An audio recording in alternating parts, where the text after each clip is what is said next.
Hey everybody, Walt Dickinson here, founder, brewer at Wicked Weed Brewing, and I'm bringing you an oldie but a goodie, Oblivion. So this was again like another one of those formative beers for us. It's interesting, we've made so many, hundreds of beers in the sour program, and what we find is, there were some core things that we did early on that I think still really resonate. And when we first started making beers, we had Black Angel, the dark sour, and Genesis, which was our tropical fruity blonde sour. And one of the beers, really, I think the beer that, or the style that really kind of turned the corner for me and opened my eyes to what sour beer could be was, I think, the most accessible style of sour beer worldwide, which is the more Flanders style red, or the red sour. And so obviously, like the largest sour producer in the world, Rodenbach, right? The Flanders Red is a very classic beer that people will get their hands on and try a sour beer for the first time.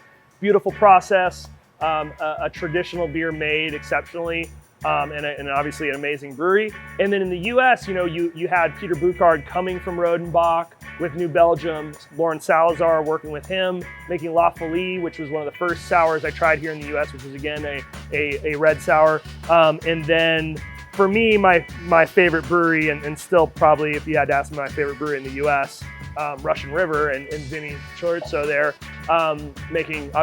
inventing basically the double IPA and Pliny and Blind Pig and all those beautiful beers that have really kind of driven us to become the brewery we are. And he did the same thing with sours, right? Consecration, his red sour, Supplication, all these beautiful beers. So this, to me, was kind of our homage to those beers that inspired us so much. And Oblivion is a red sour, kind of made on our terms, maybe a little less acidic than what you think of as a Flanders style red, but still playing on those same beautiful notes of dried leather, tobacco, dates, dried berries, dried raisins, figs, and just giving you this really caramely, beautiful backbone with some nice kind of popping acidity that's a little appley sometimes. With this though, we wanted to kind of push it and do it our way, which is instead of just kind of looking at the yeast aromatics that we had and saying, well, that's part of it, it's just beer. We like working with fruit, so we wanted to use fruit instead of it being like in a Red Angel or Golden Angel being this like in your face, fresh apricot, fresh raspberry.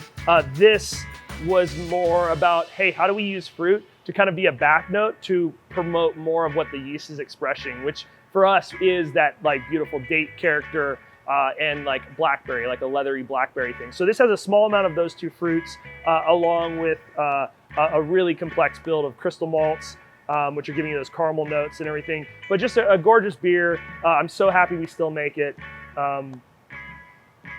Man, it's just so funky and old world and awesome, and just one of the best beers we make. And with beers we've been making this long, we just keep getting better at them. Sorry about that.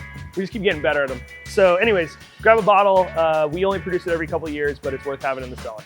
Cheers.